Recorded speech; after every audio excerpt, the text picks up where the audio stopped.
Welcome to Goldfish on Games and Budget Game Reviews. Today's subject of a cheap review is the attack of the mutant penguins. This is for the Atari Jaguar, yes, the 64-bit system, and just check out this box art. I have no idea what's going on, so hopefully the pictures on the back can help. And nope, even though there's 4 pretty big ones, I still have absolutely no clue. Hopefully it makes sense once we're in game. And inside the box we get, well, it's just the cart. Which is pretty cool and all. But yeah, I have no idea who this guy is, but I'm sure we're going to find out in just a second.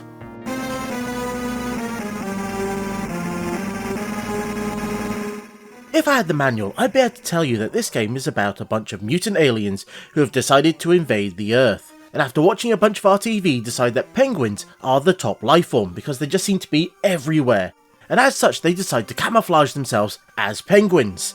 But it's not until they actually get here that they realise that they're wrong. So they decide the only way forward was to try and quickly disguise themselves as humans, which involved putting hats and changing some clothes. But I can't tell you any of that. Now you might have noticed as the menu cycles itself between the title screen and the high scores that you have 2 game modes. You press B to start the main game and press A to start Pandemonium. Why they're that way round, I have absolutely no idea, but let's just start off with the main game mode, which allows you to select which level you want to start on based on how many you've previously completed. Which I have to say does have a pretty neat effect. It also gives you the option of selecting the difficulty level, but let's just start off on level 1 on normal. Which drops you in another menu that allows you to select which player you want to be. So you have the option of Bernard or Rodney. They have different weapons, but overall they pretty much play the same.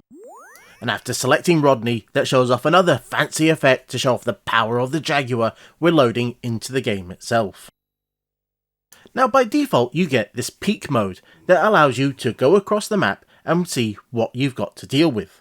And there is a lot to take in, so let's take each bit in turn. This is the Doom Scale, and pretty much is the most important thing in this game. If too many of the mutant penguins make it on top of this thing, then it's game over. And here we have Bernard surrounded by a few gremlins. Now these little guys are very important as well, and we'll get onto that in a minute.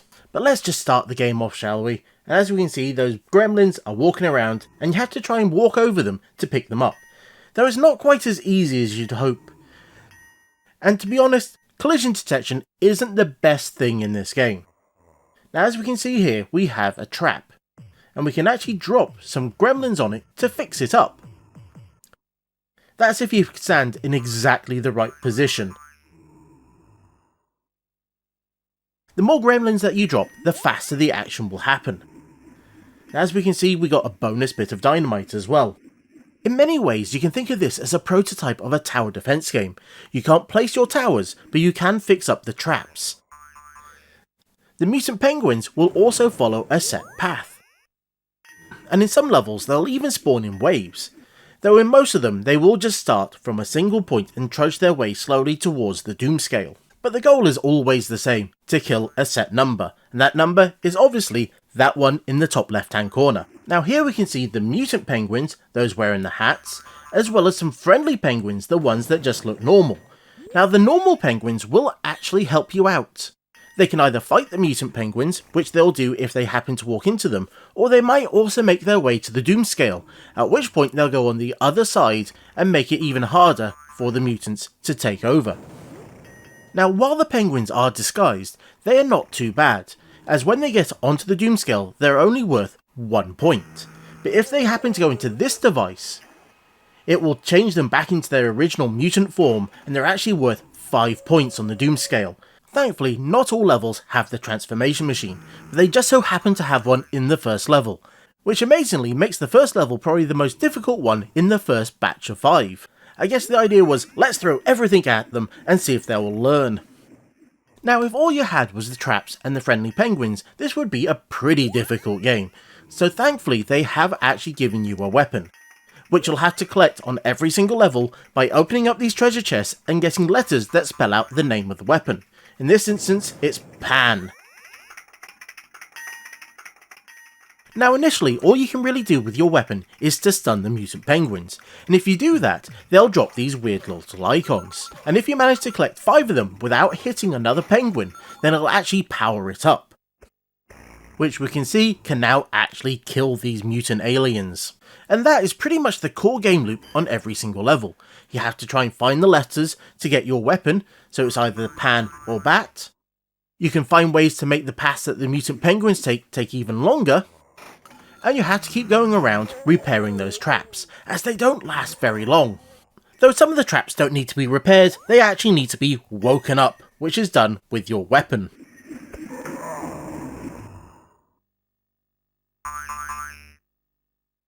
There are 20 levels in the game, and they are spread across a whole range of environments. And as you go, you'll find that there are routes that only the mutant penguins can take, which means you have to take a different path if you want to try and intercept them. This might be teleporters or bridges that only you can walk across. And if you manage to take down all those pesky mutant penguins in a level, then it will finish and it will give you this, a menu that will randomly select a minigame for you to play. And there are 3 different ones for it to select from. This is Penguin Control, as you can see on the bottom of the screen. You have 3 different catapults that will fire short, medium and long distances, and there will be penguins on icebergs for you to attack. Now obviously the ones that are closer to you move faster, and the ones further away move slower. So it's all about trying to get that timing and taking them down.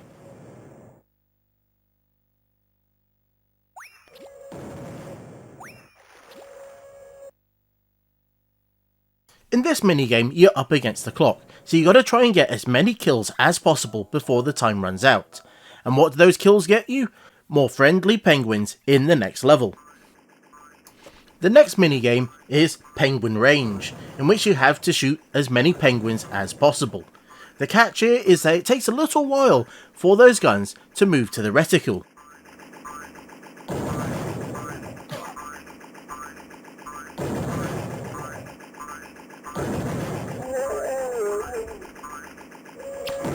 And the last one is this weird Space Invaders clone, which you have to try and shoot all the aliens, obviously, and within the number of lives you've got. So you're not timed in this one at all. And in classic Space Invaders style, it will speed up with the less number of baddies on the screen.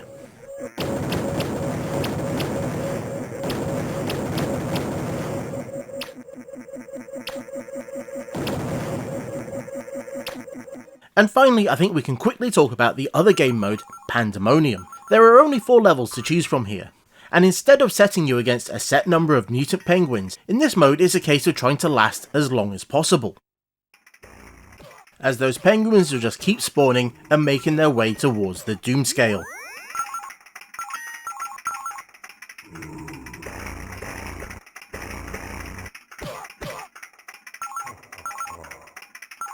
It's a fun enough game, and if it was released now, I think it would have fitted quite nicely into that whole meme game scene, particularly if they managed to fix up some of its rougher edges.